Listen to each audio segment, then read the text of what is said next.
Hello, everyone.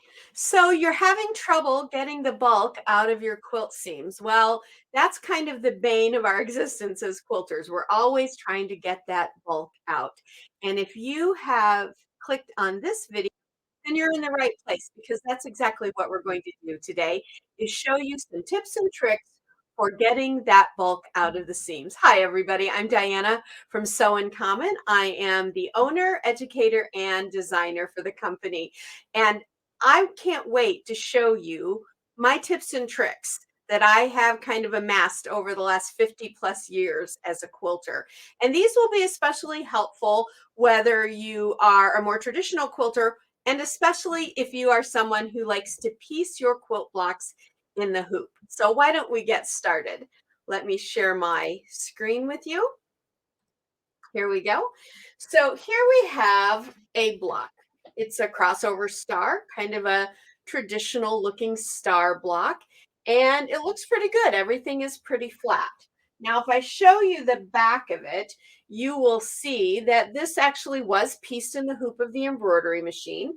And that is one concern that we have when we piece in the hoop is that if we use a no-show mesh stabilizer like you see here, then it can cause a little extra bulk because there is an extra layer there. And if you've noticed, I haven't removed that from these seams, but I've pressed them open. Now, I don't typically like to press open if I do a more traditional piecing like with my sewing machine, but because I create my files and the files here at Sew in Common, I make my stitch length a little bit tighter. I go down to about a 2.0.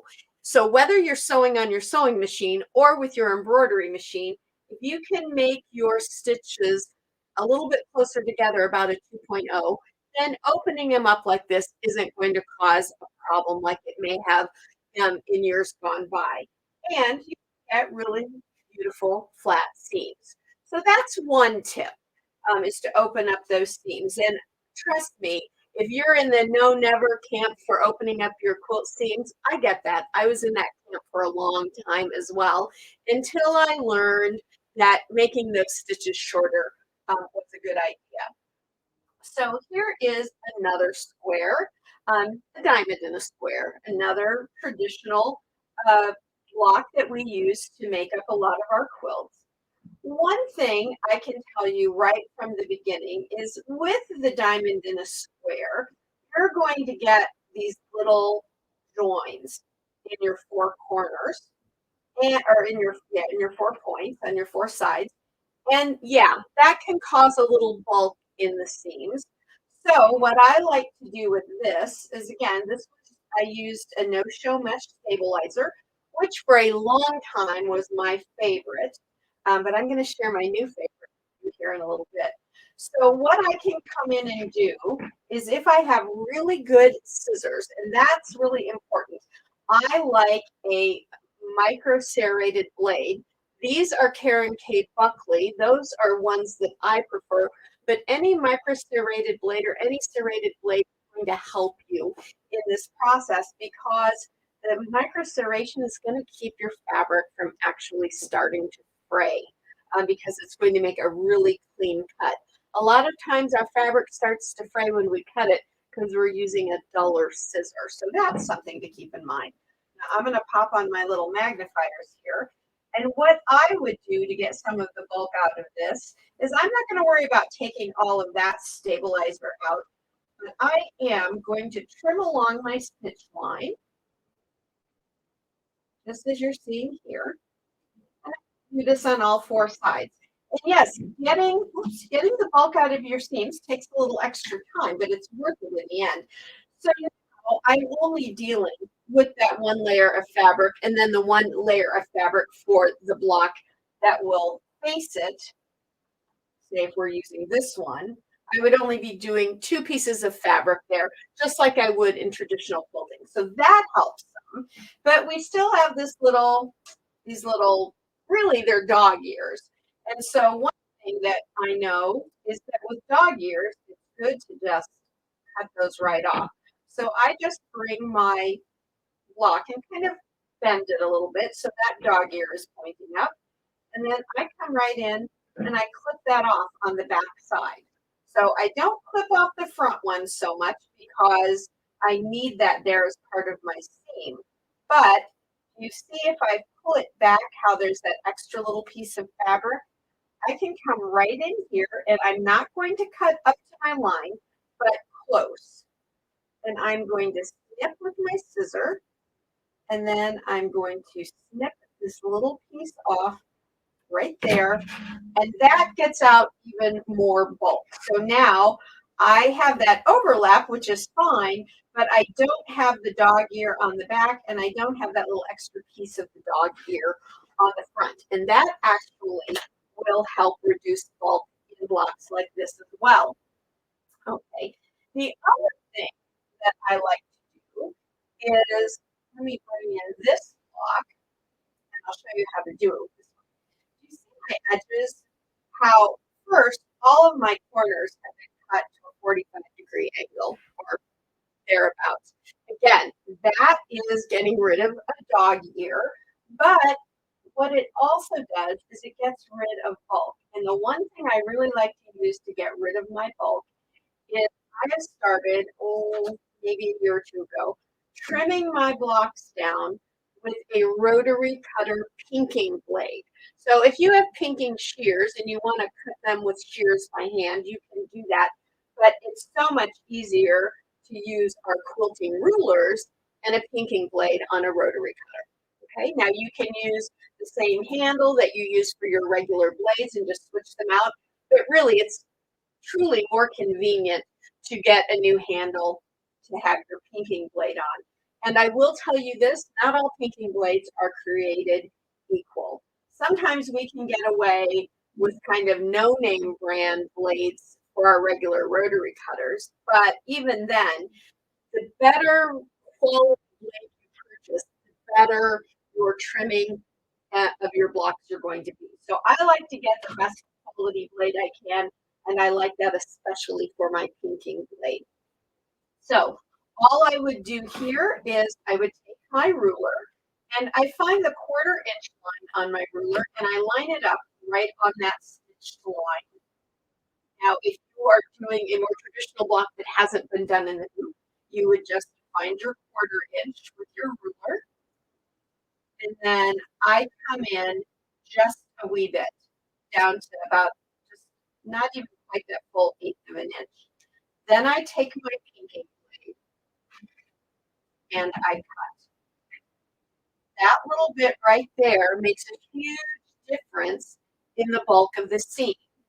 And the other thing is that on this edge now, every time we see a peak and a valley, all of that space in those valleys, that's bulk that has been reduced from the seam. And you really haven't deteriorated or shortened your block. Now, if you've already cut, you're going to have to cut a little bit of this off like you're seeing me do. If you haven't cut your 1/4 inch yet, then line that up on the 1/4 inch and cut it at a 1/4 inch. But this one was already trimmed, so I'm just trimming off my edge there. And that's still going to make a difference. And I would do that after I had cut off my stabilizer and trimmed any dog ears that I want to trim. Then I would go in and do that cutting with my rotary cutter blade, just like you see here. So that's another way, because really it is, like I've said, the dog ears that are causing us the problem. Anytime we have overlap. So we see on the back of this one, I opened these up and I kind of spread these so it spreads out over the 4 corners and and then press that. And when you're pressing those, then once you've pressed, you might even try a tailor's clapper while it's still hot and just hold it on there. That allows the heat to absorb into the fabric and it will help flatten that seam a little bit for you as well. It doesn't truly reduce bulk, but it helps to manage the seam and make it nice and flat. Now, there is another thing that I want to share with you regarding the stabilizer that you use. So I've been showing you no-show mesh, which is perfect for piecing in the hoop. I like this still for when I'm making bed quilts. As a quilt conservator, it works really well because I know a lot of times when I get older quilts and they ask me to restore them, I need to restabilize those older fabrics. So I feel like if I have this in there, maybe I'm ahead of the game a little bit because that's going to stay in, except for the part that we're going to trim away on the edge. However, I get a lot of questions about why don't I use tearaway? And I will tell you, tearaway is perfect for so many things. It's a great stabilizer, but I don't use it and I don't recommend it for quilt blocks that have been pieced in the hoop. And here's why. What are we actually asking our embroidery machine to do when we piece in the hoop? We're asking it to imitate what our sewing machine does, except we have an embroidery file and it's putting in all of the seam allowances and everything for us so that we don't have to have that 1/4 inch foot on our sewing machine and that sort of a thing. Okay, so that's what we're asking it to do. And what that means is that all of the stitching are run stitches. And run stitches are probably the one stitch that can tear out the easiest because it's just up and down loops, right? So with a tearaway, you have to really get in here and start tearing this away. And you're not going to get it all out from underneath the seams, which, that might not bother you. But you tend we tend to really get in there with tearaway and really rip at it hard. Well, let me see if I can get a little piece started here. There we go. I have a little piece started. However, see, I'm having to really give that a tug to get that out. And what worries me about that process is that I'm going to rip out my run stitches. And so that's why I really just don't like using it for my piece blocks that I piece in my embroidery machine. Now, if I can get in here with my scissors and not cut my fabric, I suppose I could cut it out, but seriously, who wants to do that, right? So I say keep your tearaway for all your other embroidery projects that call for tearaway and use a different stabilizer for your piece blocks in the embroidery hoop. So no show mesh, that works well. Back in January, we talked about, in a couple of our videos, you can check those out.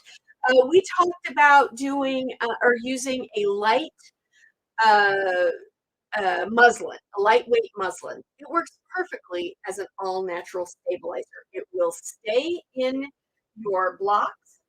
And again, with that, I would probably trim away the excess from my seams so that I would get rid of that bulk.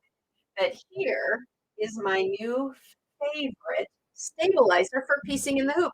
And I never really thought about this until, folks were asking about the tearaway and stuff. And I wanted to give some things a try and really try and figure out what might work the best for us. So I pulled out a sheet of my water soluble wash away stabilizer, the kind we use for freestanding lace. So not the clear topper kind or the heavy duty clear kind that you see sometimes, but kind of white, opaque, wash away water soluble stabilizer. And I love it. It's plenty strong enough for stitching out these blocks that are just run stitches because remember, we do freestanding lace on this stuff, and that can be thousands and thousands of stitches. So it's plenty strong enough for doing our pieced blocks. And then at the end, you can take a water pen like you see here. Now, this one comes with a little bottle of a conditioner. It's used for flattening your seams when you do traditional piecing, and it's great. But for this process that I'm going to show you with the water soluble stabilizer, don't use the conditioner. Just put water in there. Bottled water, if you've got good tap water, that will work great too. Um, And all you do is run it around your seams, and then you pull it off. It just comes right off with no tugging or anything like that. And look at the back of this block. There is no stabilizer left here. I didn't soak my whole block. I didn't put it in water like we do normally with water-soluble stabilizer. And I'm going to show you how I did it in a moment. Here's another double modified half square triangle that I did the same thing to. No stabilizer left. So in this scenario, all you have to do is use a pinking blade to pink those edges when you're trimming, and get rid of your dog ears, and do your 45-degree cut. Now, with that 45-degree cut, you can actually put your ruler here and cut if you like. But if you're confident using your rotary cutter, I just get in there and cut it like that. It's fine. And do that kind of trimming, and then you're ready. This block is just like it's been done on the sewing machine now. There's no extra bulk there other than that little bit you're going to tape out around the outside edge. So let's take a look at a block. Here's a little diamond in a square with a twist because the one corner is different. But on the back, you can see it was done with water-soluble stabilizer. So I'm going to take my water pen, and I'm just going to get the tip wet with my finger. There we go. And now I'm just going to trace my seams. And they're going to be a little bit wet, but they're not going to be, soaking. You don't need to soak it. You don't need to dip it in a bowl of water. You could, I guess, throw these in the washing machine in a lingerie bag and wash this away, but you really don't need to do that. This is just stabilizer that's made out of a starch and a little bit of a fabric glue. It will not harm your pipes or anything like that. I talked to my plumber last year when he came to do a little fix, and he said, nope, this stuff is no worse than throwing a can of starchy potato water down the drain. So I'm just coming in here and tracing my seams, and I trace them all because the longer they sit wet, the easier it dissolves and comes off.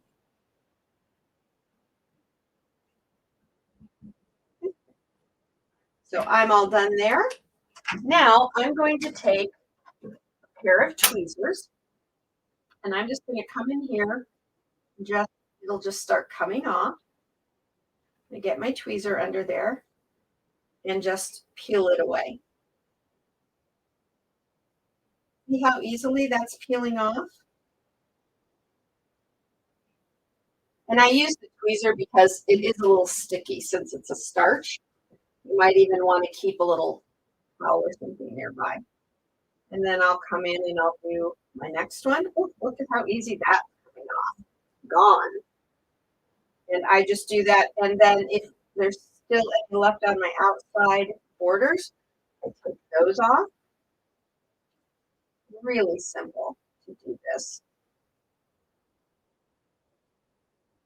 And yes, your block is going to be a tad bit wet, but it's not going to be soaked. And that's not a problem because the very next thing that we're going to do with our blocks right before we do anything else with them is we're going to go press them anyway over at our pressing area. Now, I will tell you, because there might be a tiny bit of the starch left on the seam, that's okay.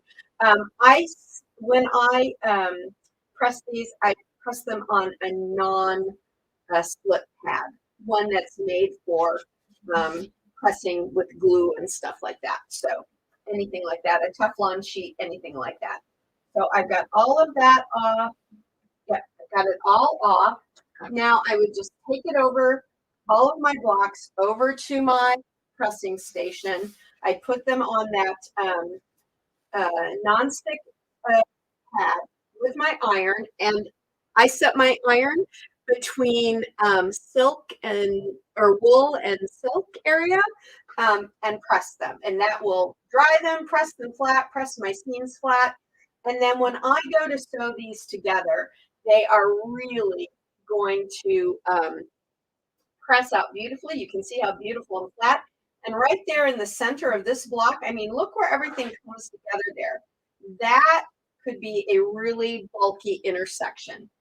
but not with this way. It's nice and flat and soft. So I also recommend that you use a 7511 sharp needle, maybe a 7010, but I like using a 7511 when I sew these together, either on my sewing machine or if I'm connecting them on my embroidery machine. Either way. And so then you have blocks that have no stabilizer in them at all. And it makes the process of getting the bulk out of your seams really easily then. Okay, so those are my tips and tricks for getting rid of bulk in the seams. I don't worry too much about intersections and stuff unless there's going to be bulk there. And with these, I just separated that out and it's fine. With these right here, you have a lot going on right there at that intersection. So I might take my snips and go in there and snip out some of that bulk, just like I did. Where's the one I showed you where I did that? This one, I believe, right? Let's see. Oh, it is this one. So I would come in here, just like I did here, taking out this bulk at this intersection. I would do that here. Don't be afraid to snip around those intersections. Because here's what I want you to know about that. Don't snip up right to your sewn line. Go just a tiny bit above it. It's going to be fine. You still have your seam allowance there. Not a problem. You just don't want to get crazy in there and cut that stitch, right? Because you don't want those to start coming out. But that is my tips and tricks for getting bulk out of the seams. And those are the ones that I have done and learned and added into the process over, like I said, over the last 50 plus years of being a quilter. So if you have other tips and tricks that you like to use for reducing the bulk, then put that information in the comments, share it with all of us, and then that way we can add that on as well. So go give those a try. As piecers in the hoop, give this water soluble a try. It's my new favorite. I'm using it for a project right now for a new baby quilt that I'm making for a friend. And that's what I'm doing for all of these. And that way, for a baby, I know I don't have anything that might cause problems for that baby in that quilt. It's just going to be fabric and thread and batting. So that's all we're going to have in that quilt. So if you have any other questions, of course, you can contact me through the comments. You can also contact me at diana@sewincommon.com. That's my business email. You can find all of our patterns at our website, sewincommon.com, plus other things. And I'll tell you, during the year of 2023, we're doing a free block of the month. This is our current March block of the month. These are all pieced in the hoop of our embroidery machine. So you get all your digital files, all your written files, pictures, diagrams, the whole bit for 2023. So if you haven't gotten January and February and March, go grab those over at the website. They give you a lot of blocks to play with because this year we're doing 15-inch blocks. And that really helps you, one, build your individual piece inventory, and also it helps you to make those big, beautiful jumbo blocks that are so popular without having to have a big jumbo hoop. Usually a 5x7 hoop is just fine for making any of those blocks. In fact, this month's block can be made, each individual piece can be made in a 4x4 hoop if that's all you've got. All right, everyone, thank you so much for joining us for how to remove seam bulk in our quilts. We hope it was helpful for you, and have a great day. And until next time, go sew life beautiful. Bye for now.